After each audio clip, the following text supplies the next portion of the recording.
जय Hind everyone. I hope you all are fine. आज सभी स्टूडेंट्स की बहुत डिमांड पे, रिक्वेस्ट पे, I have decided to start course for marathon course for 12th class students English.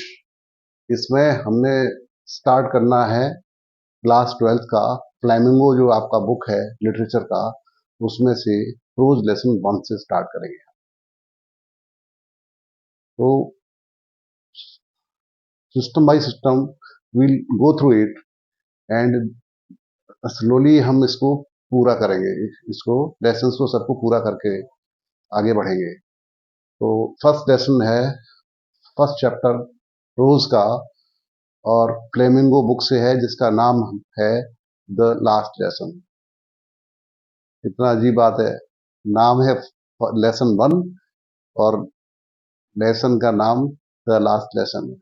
Lesson number 1 तो है, लेकिन नाम है द लास्ट लेसन। विरोधाभास। चलिए स्टार्ट करते हैं, देखते हैं। द लास्ट लेसन जो है, इसके ऑथर हैं अल्फोंसे डॉडिट, और इसकी जो स्टोरी रिलेट करती है वो 1870 की इवेंट से संबंधित है। उसमें जर्मनी जो था, जर्मनी ने फ्रांस पे के कुछ जिले थे, डिस्ट्रिक्ट थे,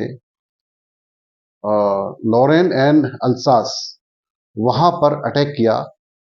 और जर्मन का एक स्टेट था प्रसिया, तो प्रसिया under Bismarck attacked Germany, some parts of Germany, and they have captured Lorraine and Alsace districts of France। उस समय की स्टोरी है। इसमें जो स्टोरी का नरेटर है, जो स्टोरी सुना रहा है, उसका नाम है फ्रेंच। स्टूडेंट है वो, और वो अपने स्कूल में जा रहा है पढ़ने, और उसके टीचर है mister Hamel, M Hamel. M Hamel French language के अध्यापक हैं, टीचर हैं। वो उनको फ्रेंच सिखाते हैं, and he is very strict. The boy जो फ्रेंच है, स्कूल की तरफ जा रहा होता है, तो उसको ये लग रहा है कि मैं कहीं लेट ना हो जाऊं, तो बड़े हरी भरी में जा रहा है, दौड़ते हुए जा रहा है। तो जाते टाइम पे फील्ड से होते हुए, हरी घास के मैदान से होके आगे निकलता हुआ जाता है। तो आगे देखता है कि एक बुलेटिन बोर्ड है। बुलेटिन बोर्ड क्या होता है, वहां वहां उस समय शहर के मुख्य जो समाचार होते थे, वो बुलेटिन बोर्ड पे लिखा जाता। समाचार बोर्ड था, न्यूज़पेपर नहीं था वहां पर उस समय। समाचार बोर्ड पे ही पूरे एरिया के ऑर्डर्स वगैरह और न्यूज ऑफ द डे उस पे लिखे जाते थे। तो वहां पर बहुत लोगों का रश लगा हुआ है, बहुत भीड़ है बुलेटिन बोर्ड के सामने, क्योंकि बुलेटिन बोर्ड से जो न्यूज आती थी वो बहुत इंपॉर्टेंट होती थी, ऑर्डर्स होते थे।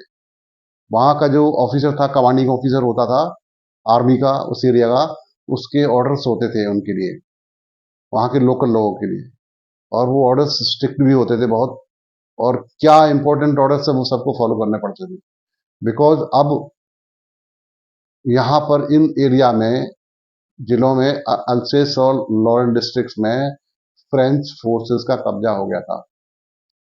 पीछे एक सॉ मिल था, आरा मशीन का मिल था, वहां पर कुछ सोल्जर्स थे, बाहर के जो सोल्जर्स थे, प्रशियन सोल्जर्स थे, देवर ड्रिलिंग, वो ड्रिल कर रहे थे, परेड कर रहे थे। तो फ्रेंच उधर से निकलता हुआ आ रहा है, उसका ध्यान उधर भी जाता है, देखिए सोल्जर्स यहाँ पे मार्चिंग कर रहे हैं, परेड कर रहे हैं, लेकिन उसको अपने स्कूल भी समय से पहुंचना है।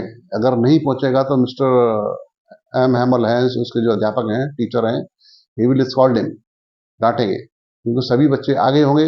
उसको ये लग रहा है मैं लेट हो रहा हूँ, लेकिन बुलेटिन बोर्ड के सामने से जब वो निकलता है, तो क्या देखता है कि बहुत भीड़ लगी हुई है। तो एक आदमी उससे बोलता है कि नहीं नहीं, अभी है, आपके पास टाइम है, you can makeup, you can reach your school with in time, आप स्कूल में समय से पहुंच सकते हैं।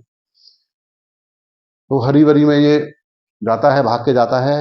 वहां क्या देखता है कि स्कूल में उस दिन बड़ी शांति सी है, अजीब सी शांति। उसको ये लग रहा है अगर मैं जाऊंगा तो, नॉर्मली डेज में क्या होता है स्कूल में, डेस्क खुलती हैं, बंद होती हैं, बच्चे होते हैं, शोर शराबा होता है, हलचल होती है, वसूल होता है ऑल अराउंड। तो उसको ये ऐसा सोच रहा है कि जब मैं एंट्री करूंगा क्लास में तो शोर शराबे के बीच अंदर मैं घुस जाऊंगा और मुझे कोई नोटिस नहीं कर पाएगा। But that day is something special. उस समय पूरी शांति है क्लास में, no noise, no at all. तो दरवाजा खोल के जैसे अंदर जाता है, डोर डोर ओपन करता है, क्लास का हल्का सा बड़ा हुआ है, जैसे अंदर जाता है तो वो नोटिस में आता है। एम हैमल उसको देख लेते हैं, तो अपनी सीट पे जाता है, तो उसको बोलते हैं कि अपनी सीट पे जाओ, नाउ टेक अ सीट।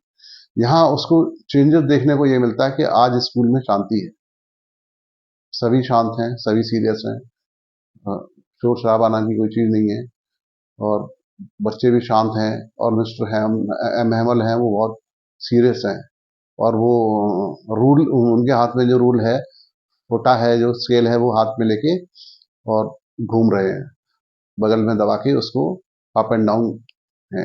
ऐसा लगता कुछ सोच में है, टेंशन में है। आगे अब वो देख रहा है, क्या देख रहा है कि पीछे की जो बेंचेस हैं वहां पर जो बच्चे बैठे हुआ करते थे, या कुछ बेंचेस एम्प्टी रह जाती थी, खाली बेंचेस थी, वहां पर कुछ गांव के लोग भी बैठे हुए हैं। ओल्ड हॉजर बैठा हुआ है, एक बूढ़ा आदमी बैठा हुआ है वहां पर, ओल्ड मेयर बैठे हुए हैं, और भी जो लोग हैं गांव के बुजुर्ग लोग सब बैठे हैं वहां पर एम हैमल की क्लास में, फ्रेंच की क्लास में। तो समथिंग स्पेशल है, उसको लग रहा है कुछ है आज। उसके बाद एम हैमल जो है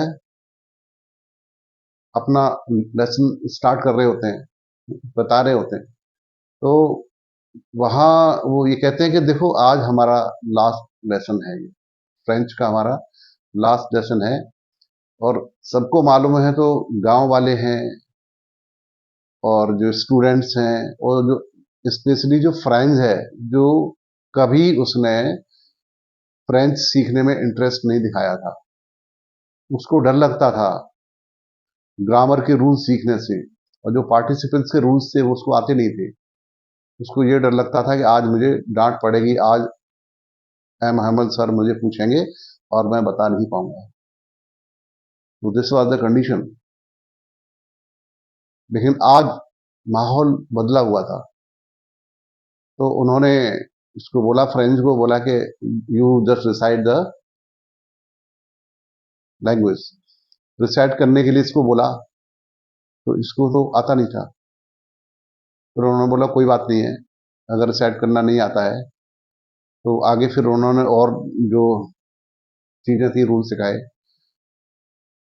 ग्रामर भी सिखाई, हिस्ट्री भी बताई, हिस्ट्री वहाँ की लैंग्वेज की, और उन्होंने फ्रेंच लैंग्वेज की इंपॉर्टेंस बताई। क्योंकि फ्रांज जो था, ये लड़का फ्रांज, आज इसको दुख हो रहा था कि ये अगर हमारा लास्ट लेसन है, इसका मतलब आज के बाद इस क्लास में फ्रेंच नहीं पढ़ाई जाएगी, इसके बाद जर्मन पढ़ाई जाएगी, क्योंकि यहाँ पर जर्मन वालों का कब्जा हो गया है। 2 डिस्ट्रिक्ट पे जर्मन वालों का कब्जा है, और ऑर्डर्स आ गए थे ऊपर से कि खाली जर्मन लैंग्वेज ही पढ़ाई जाएगी, और फ्रेंच के टीचर्स का अब कोई काम नहीं है। अब because this French language was there mother tongue, मातृभाषा है, अपनी मातृभाषा को कोई कैसे छोड़ सकता है। और स्पेशली टीचर, जो इतने अच्छे टीचर थे, जिन्होंने 40 ईयर्स सर्विस दिया था, 40 साल से इसी विद्यालय में, इसी स्कूल में फ्रेंच पढ़ा रहे थे, उनकी भी नौकरी जा रही थी। उनकी जगह कोई नया टीचर आने वाला था जो जर्मन का लैंग्वेज का टीचर था। तो गांव वाले भी आज तक जो उन्होंने इंटरेस्ट कभी नहीं दिखाया पढ़ने में, आज वो भी सब लास्ट लेसन जो उन्होंने सोचा कि इसके बाद हमें कभी अपनी लैंग्वेज सीखने को नहीं मिलेगी, आज उनको अपनी लैंग्वेज के प्रति बहुत प्यार आ रहा था। ऐसे ही फ्रेंच के अंदर भी लैंग्वेज के प्रति बहुत उसको लग रहा था कि हाँ, हम हमारी बहुत बड़ी भूल हुई है हमसे, जो हमने आज तक अपनी लैंग्वेज पे कभी ध्यान नहीं दिया फ्रेंच सीखने में। एम हैमल के सिखाने के बावजूद भी, जो हमारे टीचर थे सिखाते थे, बावजूद भी ध्यान नहीं दिया। आज वो बड़े ध्यान से सीख रहे हैं सब, और उन्होंने इस तरीके से सबको वो सिखाया, लेसन वन बाई वन बताया। लास्ट में क्या होता है कि जब ये लेसन कंप्लीट हो जाते हैं, तो उनको ये लगता है कि अब इसके बाद लास्ट लेसन के बाद अब हमको यहाँ से जाना पड़ेगा, और इसके बाद no more French lesson in the class. इसके बाद इस क्लास में कोई फ्रेंच लेसन नहीं होंगे। अब सबको मजबूरी में जर्मन पढ़ना पड़ेगा, लेकिन कोई भी अपनी लैंग्वेज छोड़ने को तैयार नहीं। लेकिन मजबूरी है, वो छोड़ना पड़ेगा। बाद में वो इतने सब दुखी होते हैं, उनका मन सबका दुखी है। जो फ्रांज, लिटिल फ्रांज है, उसका मन भी दुखी है। गांव वाले हैं, विलेजर्स हैं, all student, they are all sad, very sad. तो ये कंडीशन है कि जब हमें लगता है कि जब हमारे पास समय होता है तो हम उस पर ध्यान नहीं देते हैं, और जब समय निकल जाता है, वो चीज हमारे हाथ से फिसल जाती है, वक्त जब निकल जाता है तब हम दुखी होते हैं, पछताते हैं। तो यही सब इनके साथ हो रहा है कि अब तक जो लैंग्वेज अपनी ओन लैंग्वेज है, उसको सीखने में इन्होंने कभी इंटरेस्ट नहीं दिखाया। लेकिन जब लास्ट डे आया, उनको मालूम है अब हम अपनी लैंग्वेज नहीं सीख पाएंगे। लेकिन हाँ, उनको ये तो विश्वास था, एम हेमल ने ये कहा भी था कि अगर जो अपनी लैंग्वेज को नहीं छोड़ते, अपनी भाषा संस्कृति को नहीं छोड़ते, उन पर चाहे कितना भी दबाव हो बाहर का, विदेशी दबाव, वो अपनी सभ्यता को बचा के रख सकते हैं। अपनी भाषा संस्कृति को जो नहीं छोड़ते, वो अपनी जनरेशंस को बचा सकते हैं, अपनी सभ्यता को, अपने कल्चर को बचा सकते हैं, भले ही बाहर से ऊपर से कितनी ही मजबूरी हो, प्रेशर हो। तो इस तरीके से जब लेसन पूरा हो जाता है तो एम हेमल जो है बोर्ड पे कुछ लिखने की कोशिश करते हैं और पूरा लिख नहीं पाते हैं, और लास्ट में वो लिखते हैं वाई वाला फ्रांस, फ्रांस की विजय हो, फ्रांस जीवित रहे। इस तरह से लिख के वो अपना सिर दुख में ब्लैक बोर्ड से सिर अपना टिका देते हैं और कहते हैं the lesson is over, you may go now, leave now. Lesson खत्म हो गया, अब आप जा सकते हैं। और सभी दुखी मन से जाते हैं, चले जाते हैं। तो ये लेसन हमें ये सिखाता है, इससे हमें ये सीखने को मिलता है कि हमारी लैंग्वेज, मदर टंग, जो हमें सीखने का टाइम मिलता है, उसको हमें पूरी तरह से सच्चे मन से सीखना चाहिए। जब वक्त निकल जाता है तो वक्त हमारे फेवर में हमेशा नहीं रहता, कभी भी उल्टा दिया जाता है। तो जो हमने सीखा है, जो नॉलेज हमने गेन किया है, जो हमारी विरासत है, उसको हम संभाल के अगर रख पाते तो ही हमारा सर्वाइवल पॉसिबल, अदरवाइज। इस लेसन के बारे में ये मैंने आपको बताया है, समरी है इस लेसन का, जिसमें है also I will tell you some important words about it, जो इस लेसन में यूज किए गए हैं। आइए देखते हैं, एक बार वर्ड्स की स्टडी कर लेते हैं, उसके बाद हम इस इस लेसन के इम्पोर्टेंट क्वेश्चन आंसर और वोकेबलरी पैटर्न वो सब देखेंगे, और कुछ एक्सरसाइज से संबंधित होगी वो भी करेंगे। तो now let's learn some words from this lesson. देखते हैं। The first word is scolding. Scolding मतलब होता है डांट फटकार। लिटिल फ्रेंड था, उसको ये डर था कि अगर मैं लेट जाऊंगा क्लास में और रूल्स नहीं बता, रूल्स मुझे नहीं आएंगे, पार्टिसिपेंट के रूल्स अगर मैं नहीं बता पाऊंगा, तो I will get scolding from M Hamel, जो उनके अध्यापक हैं, टीचर हैं, वो उनको डांटेंगे, फटकारेंगे। वुड्स, वुड्स का अर्थ होता है जंगल। देखिए, वुड माने लकड़ी भी होता है, वुड माने लकड़ी, और वुड्स मीन्स जंगल। यहाँ एस लग गया तो वुड्स का मतलब जंगल या फॉरेस्ट हो गया। वैसे वुड, वुड जो होता है उसका मीन्स लकड़ी होता है। In front of, in front of होता है सामने, before, he was standing in front of me, वो मेरे सामने था। Then bulletin board, bulletin board is समाचार बोर्ड, जहां पर समाचार लिखे जाते थे। आउट ऑफ ब्रेथ, सांस उखड़ना, हाँफते हुए। तो जब वो स्टूडेंट है, फ्रांज, दौड़ते हुए जा रहा है स्कूल की तरफ, he was out of breath, वो हाँफ रहा था, सांसें फुड़ी हुई थी। आउट ऑफ ब्रेथ का मतलब होता है हाँफते हुए, सांस उखड़ना। बसल, बसल का मतलब होता है हलचल, शोर शराबा। उस दिन क्लास में, नॉर्मल क्लासेस में उसके बच्चे सब होते थे, डेस्क को ओपन करते थे, फिर बंद करते थे, बुक्स निकालते थे, आपस में बोलते थे, रिसाइट करते थे पोइम्स वगैरह, और रीडिंग करते थे तो उनकी आवाजें आती थी, हलचल होती थी, उसको कहते हैं बसल।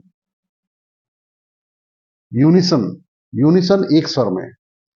जब वो स्टूडेंट थे उसके क्लास में और जब कोई याद करते थे, कोई टॉपिक या बोलते थे, तो यूनिसन में एक स्वर में याद किया करते थे। रूल्स याद कर रहे थे तो एक स्वर में, तो दे रिसाइटेड इन यूनिसन। यूनिसन में वो बोलते थे, गाते थे, एक स्वर में गाते थे। तो यूनिसन मतलब एक साथ, एक स्वर में। UNISON। रैपिंग, रैपिंग मतलब खटखटाते हुए। टीचर जो थे उनका जो आयरन स्केल था, रूलर था, उसको खटखटाते थे वो बार बार, बच्चों को अनुशासन में रखने के लिए, शांत रखने के लिए। This was wrapping. देन एक ये वर्ड इसमें आया है लेसन में, फ्रिल्ड। फ्रिल्ड का मतलब झालरदार। उस दिन एम हैमल, जो लास्ट डे था ऑफ द फ्रेंच लेसन, आखिरी दिन था, उस दिन उन्होंने समारोह की ड्रेस पहनी हुई थी, स्पेशल ड्रेस पहन के आए थे वो।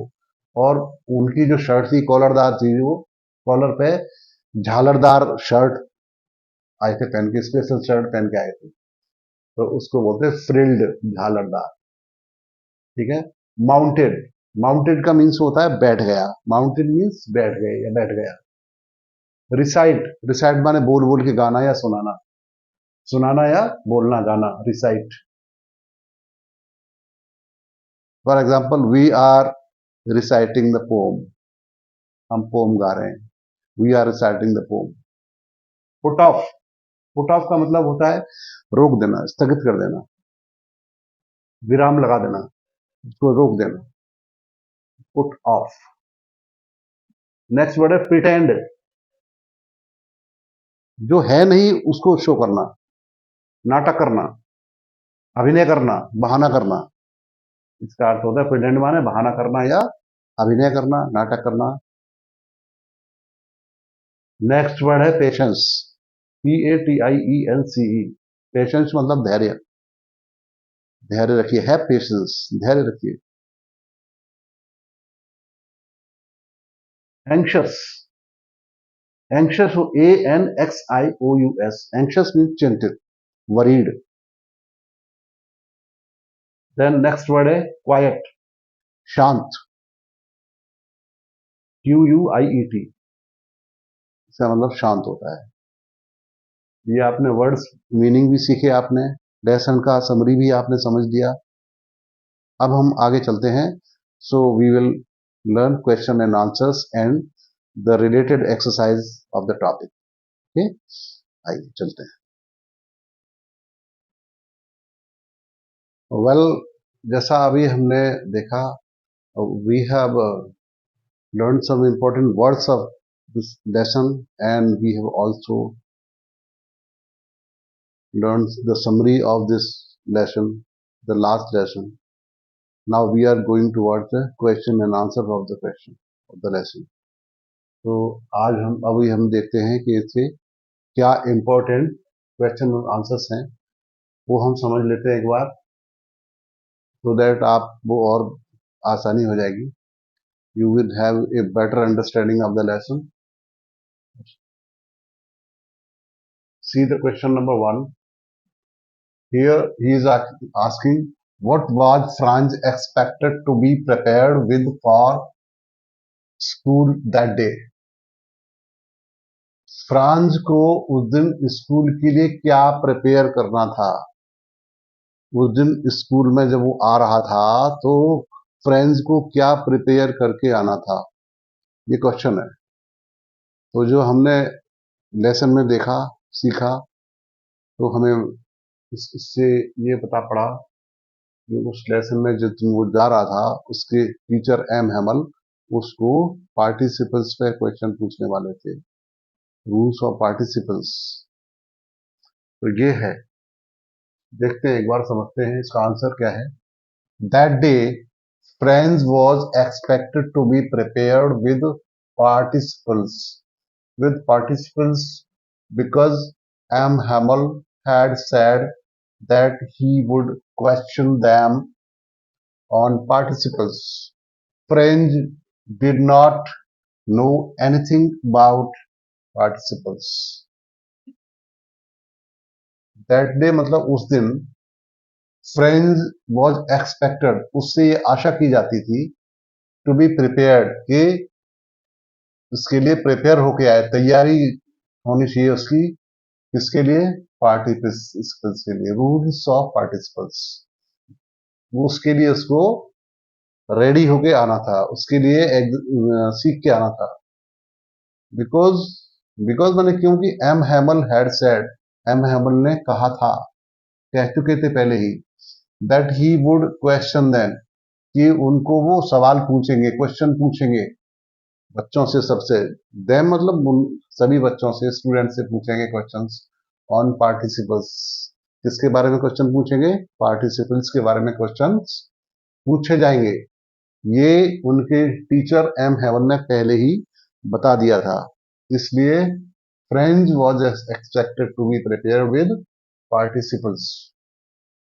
France did not know anything about participles. Anything माने कुछ भी नहीं। फ्रांस पार्टिसिपेंट्स के बारे में कुछ भी नहीं जानता था। क्यों? क्योंकि उसने लैंग्वेज पे कभी ध्यान दिया नहीं था, उसने कभी भी फ्रेंच लैंग्वेज पर ध्यान नहीं दिया था। टीचर बार बार उसको बोलते थे, फिर भी वो केयरलेस था।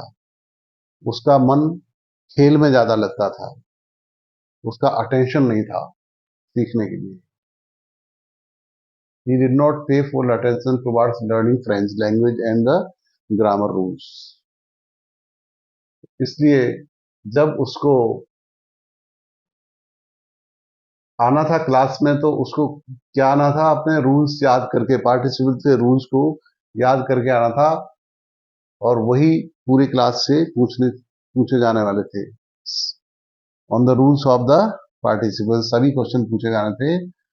But France did not know anything about participants, उसके बारे में नहीं जानता, इसलिए नहीं था कि उसने कभी भी रूल्स सीखने पर ध्यान नहीं दिया, अपनी स्टडी पे फोकस कभी नहीं किया।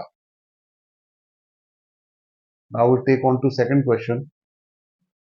What did Franz notice, what did Franz notice that was unusual about the school that day? Unusual मतलब असाधारण। उस दिन फ्रांज ने स्कूल में असाधारण क्या नोटिस किया, जो नेचुरल नहीं था, और दिन की तरह नहीं था, अदर डेज की तरह जैसा नहीं था। It was a different environment in school, वहां पूरी तरह शांति थी। यूजुअली, यूजुअली मतलब जनरली, आमतौर पर, साधारणतः। यूजुअली व्हेन स्कूल बिगेन, जब स्कूल शुरू होता था, स्कूल स्टार्ट होता था, there was a great bustle. School start होती, हर स्कूल में ये होता है, बसल। बसल मतलब शोर शराबा होता था, बच्चे आते थे, जाते थे, बुक्स निकालते थे, डेस्क ओपन करते थे, क्लोज करते थे। तो नॉर्मल डेज में, अदर डेज में, ऑर्डिनरी डेज में स्कूल में बहुत शोर शराबा होता था, बसल होता था, शोरगुल हुआ करता था, which could be heard out, जिसको सुना जा सकता था, जिसको which could be heard out, जिसको सुना जाता था इन द स्ट्रीट, सड़क पर, बाहर, बाहर जो गली थी, वहां तक उसकी आवाज जाती थी, स्कूल के शोर शराबे की आवाज वहां तक, बसल की साउंड वहां तक जाती थी। But it was all very quite. लेकिन आज ये कैसा था? बहुत शांत था। वेरी क्वाइट मतलब शांत। आज बहुत शांति थी। दैट डे, उस दिन बहुत शांति थी। उस दिन कोई शोर शराबा नहीं था। Everything was as quiet as Sunday morning. और उस दिन इतनी शांति थी, एज क्वाइट एज, इतनी शांति थी जितनी की संडे मॉर्निंग में होती है। संडे मॉर्निंग में क्यों होती है? बिकॉज संडे मॉर्निंग में there is no school, there is holiday, so there are no students, no kids, no children, no teachers, no books, no हच पच, नो नॉइज एट ऑल। तो संडे को कोई जैसे शांति होती है, उस दिन संडे जैसे मॉर्निंग जैसी शांति, बिल्कुल वातावरण शांत था। देयर वॉज नो ओपनिंग और क्लोजिंग ऑफ द डेस्क। और उस दिन न तो कोई डेस्क ओपन हो रही थी न क्लोज हो रही थी। स्टूडेंट न तो कोई डेस्क को ओपन कर रहे थे और न ही क्लोज कर रहे थे, क्योंकि स्टूडेंट उस दिन शांत बैठे थे। ऑल वर सिटिंग क्वाइटली, कोई बसल नहीं था, कोई शोर शराबा नहीं था। His classmates were already in their places. His classmate मतलब फ्रेंड्स के क्लासमेट, उसके जो सहपाठी थे, क्लासमेट्स मतलब सहपाठी, साथ में पढ़ने वाले स्टूडेंट्स, वर ऑलरेडी, ऑलरेडी माने पहले से ही, वर इन देयर प्लेसेस, अपने स्थान पर बैठ चुके थे, अपने अपनी सीटों पर बैठे हुए थे। वहां पर कोई हलचल नहीं हो रही थी, क्लास में सब शांति से बैठे हुए थे। द टीचर्स ग्रेट रूलर, और टीचर का जो ग्रेट रूलर होता था, in the stead of rapping, instead of माने बजाय, उसके बजाय, रैपिंग मीन्स बजने के, खटकने के बजाय, जो खटकाते रहते थे उसकी बजाय, ऑन द टेबल, और जो टेबल पर खटकाते रहते थे उसकी बजाय, ये was under M Hamel's arm, उस दिन वो ऐसे आर्म के अंदर बगल में दबा के घूम रहे थे और चहलकदमी कर रहे थे। ये कुछ इंपॉर्टेंट क्वेश्चंस हैं, आगे और भी सिखाए जाएंगे। ये आपने सीखे होंगे, लर्न किए होंगे, नोट भी कर सकते हैं आप लोग, इसको नोट डाउन कर सकते हैं आराम से, so that you can read whenever you wish। आगे और सिखाया जाएगा, so just be with me and keep on learning। सीखते रहिए एवरी डे, रेगुलर पढ़िए और अपने बोर्ड एग्जाम की तैयारी अच्छे से करिए, so that you can score the highest marks in the board examinations।